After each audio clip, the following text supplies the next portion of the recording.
బంగారాన్ని విడిపించి ఆ రోజు ఆన్లైన్ రేటుకే మేము కొంటాం. Sharma gold company.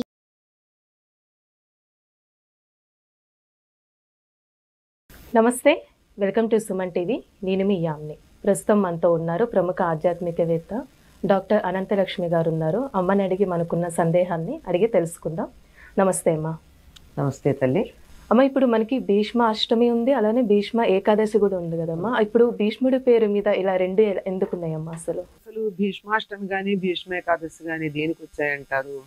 భీష్ముడు శరీరం వదిలినటువంటి రోజు అన్న దృష్టితో వచ్చాడు, అంతే కదా. మరి అష్టమి నాడు శరీరం వదిలేడా, ఏకాదశి నాడు వదిలేడా? తర్వాత దీనికన్నా ఇంకొక సీరియస్ ప్రశ్న ఒకటి వస్తుంది.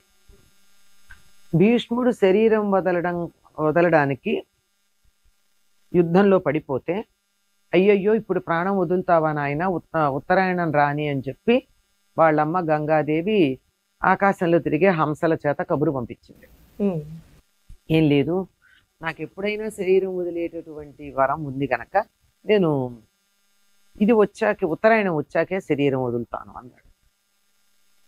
ఉత్తరాయణం ఎప్పుడు వచ్చింది? సంక్రాంతి నాడు వచ్చింది. ఇప్పుడు భీష్మాష్టమి ఎప్పుడు వస్తుంది? తర్వాత ఎన్నాళ్ళకి? 15 రోజులు అవుతాం.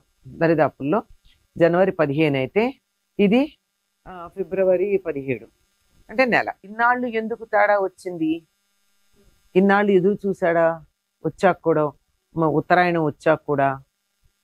అంటే తిథులు మనం ఈనాడు అనుకునే తేదీలు రెండిటికి తేడా ఉందనుకుంటున్నాం కదా. ఒకే తిథి ఒకే రోజు అన్ని సంవత్సరాలు రాదు. మనం పాటించేటటువంటి సౌరమానానికి చాంద్రమానానికి తేడా ఉంది. ఈ రెండింటి సమన్వయం ఇప్పుడు కుదరలేదు. 5300 చిల్లర సంవత్సరాల క్రితం జరిగినటువంటి భారత యుద్ధం జరిగినటువంటి సమయంలో, అంటే కురుక్షేత్రం జరిగినటువంటి సమయంలో రథసప్తమి అని మనం అనేటటువంటి మాఘశుద్ధ సప్తమి ఏదైతే ఉందో ఆనాడే, అది కూడా సూర్యుడికి సంబంధించింది అన్నాం కదా, ఆనాడే సంక్రమణం జరిగి ఆ మర్నాడు భీష్ముడు శరీరం వదిలిపెట్టుంటాడు. ఎందుకంటే ఉత్తరాయణ పుణ్యకాలం వచ్చింది కనుక తాతగారు శరీరం వదిలిపెట్టేటటువంటి పరిస్థితి ఉంది. ఎందుకంటే అందుకోసం ఎదురు చూస్తున్నాడని తెలుసు కనుక మనం దానికి తగిన ఏర్పాట్లు చేసుకోవాలని చెప్పి ధర్మరాజు తమ్ముళ్ళతో చెప్పడం వింటాం మనం. అని భారతంలో ఉంది. అంటే ఆ ముందు రోజు ఉత్తరాయణం అయ్యి ఉండాలి, వచ్చి ఉండాలి. ఆ తరువాతి రోజు ఉత్తరాయణ పుణ్యకాలమైన మరుసటి రోజు అష్టమి అయి ఉండాలి. అంటే రథసప్తమి కూడా సౌర సంబంధమైన, అంటే సూర్య సంబంధమైనటువంటి పండగగానే చెప్పుకున్నాం కదా. ఇది కారణం అయ్యి ఉండవచ్చు.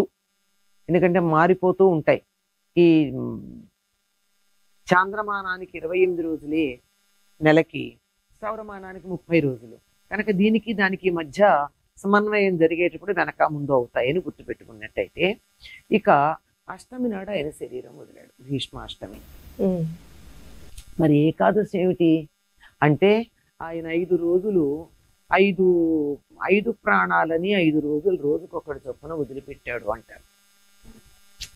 అది అంత సమంజసంగా నాకు అనిపించలా. కానీ క్రమం మాత్రం అదే. మొట్టమొదట శరీరంలో నుంచి ప్రాణోత్క్రమణ జరిగేటటువంటి సమయంలో ఒక్కొక్క ఇంద్రియం పనిచేయడం మానేస్తుంది. ముందు కళ్ళు పనిచేయవు. చాలామంది వార్ధకంతో చనిపోయేవాళ్ళు, యాక్సిడెంట్స్ రోగాలు కాకుండా వార్ధకంతో చనిపోయేటటువంటి వాళ్ళు ఉంటే వాళ్ళకి ముందు ఒక్కొక్క ఇంద్రియం పనిచేయడం మానేస్తుంది.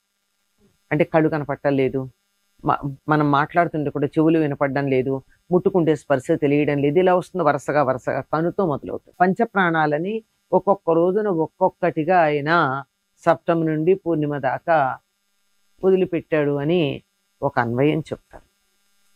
ఆ అన్వయం వినడానికి బాగుంది, అంతే కదా. మరి భీష్మ ఏకాదశి అష్టమి నాడే శరీరం వదిలితే మరి భీష్మ ఏకాదశిని పేరు ఎందుకు వచ్చింది అంటే, దానికి ఏదో ఒక కారణం ఉండుంటుందని ఊహలు చేయటమే ఇది కూడా. ఎందుకంటే సాక్షాత్తు శ్రీ మహావిష్ణువుని కంటితో చూస్తూ, నోటితో కీర్తిస్తూ, తాను కీర్తించినటువంటి దాన్ని తానే తన చెవులతో వింటూ, కృష్ణుడి యొక్క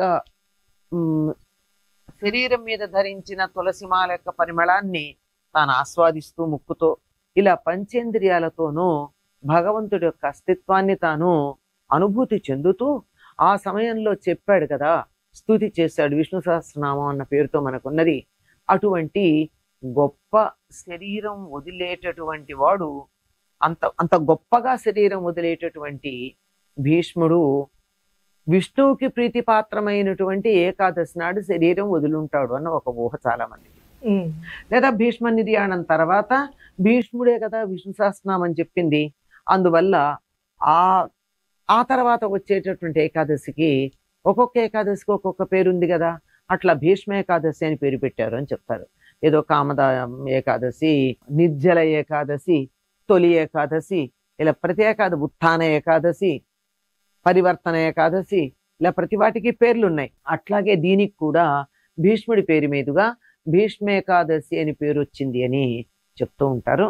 ఇది అవ్వచ్చు, అదే అవ్వచ్చు, ఎందుకంటే ఎవరికి తోచిన అన్వయం వాళ్ళు చేసుకుంటూ ఉంటారు. ఇక ఆనాడు ఏం చేయాలి అంటే, ఆనాడు పితృతర్పణాలు ఇవ్వాలి. తల్లిదండ్రులకి తద్దినాలు పెట్టే వాళ్ళు ఎవరైతే ఉన్నారో శ్రాద్ధాలు, వాళ్ళ ఆ రోజు వాళ్ళ తల్లిదండ్రులకు శ్రాద్ధం పెట్టాలి. భీష్మాష్టమి రోజు వాళ్ళకి అలా పిండ ప్రదానాలు చేయాలి. చేసేటప్పుడు భీష్ముడికి కూడా చేయాలి. భీష్ముడికి ఎవరైతే ఈ విధంగా తర్పణాలు ఇస్తారో వాళ్ళకి సంతానం లేకపోతే తప్పనిసరిగా మళ్ళీ భీష్మ ఏకాదశికి సంతానంతో ఉంటారు వాళ్ళు. ఈనాడు భీష్మాష్టమి నాడు ఆయనకి భీష్ముడికి తర్పణాలు ఇస్తే నాకు ఎప్పుడు చమత్కారంగా అనిపిస్తుంది. ఆయనకి సంసారము పిల్లలు లేరు గనక పిల్లలు కొనసాగాలి అనేటటువంటి సదుద్దేశంతో ఆనాడు చేసే కార్యక్రమానికి సంతానం కలిగేటటువంటి ఒక చక్కని ఏర్పాటు చేశాడేమో అని నా మనసుకు నాకు తోచినటువంటి మాట అనుకోండి. అంతేకాకుండా పూరి జగన్నాథ్లో ఈనాడు ఆయనకి శ్రీకృష్ణుల వారు స్వయంగా శ్రాద్ధ కర్మ నిర్వహిస్తారు. భీష్ముడు అదృష్టం చూడండి, ఈయనకి ఉత్తర క్రియలు నిర్వర్తించడానికి కొడుకులు లేరు, పెళ్ళే చేసుకోలేదు కదా, కొడుకులు లేరు. మరి ఆయనకి ఔద్వదైహిక క్రియలు ఎవరు చేస్తారు ఆలోచించాల్సిందే కదా. లోకంలో ఈనాటికి అందరూ చేస్తారు. ఈవెన్ టుడే భీష్ముడు ఎంత గొప్ప త్యాగం చేశాడంటే, తండ్రి కోసం నేను పెళ్ళే చేసుకోనని భీష్మించు కూర్చున్నాడు కదా. అప్పటి వరకు ఆయన పేరు దేవవ్రతుడు కనుక అటువంటి తండ్రి కోసం స్వసుఖం త్యాగం చేసినటువంటి వాడు, ఆ కారణంగా త్యాగం చేసిన దానికి ఫలితంగా సంతానం లేదు, సంతానం లేని కారణంగా ఊర్ధ్వలోకాలకు వెళ్ళడానికి శ్రాద్ధక్రియలు చేసేవాళ్ళు లేక వీలు కాకుండా పోయింది. కనుక అందరూ ప్రతి సంవత్సరం భీష్ముడికి తర్పణాలు ఇవ్వాలి అని చెప్పి ఒక ఏర్పాటు జరిగింది. అందువల్ల భీష్మ ఏకాదశి నాడు తల్లిదండ్రులకి తర్పణాలు ఇచ్చే అధికారం ఉన్న వాళ్ళందరూ తప్పనిసరిగా తర్పణాలు ఇవ్వండి.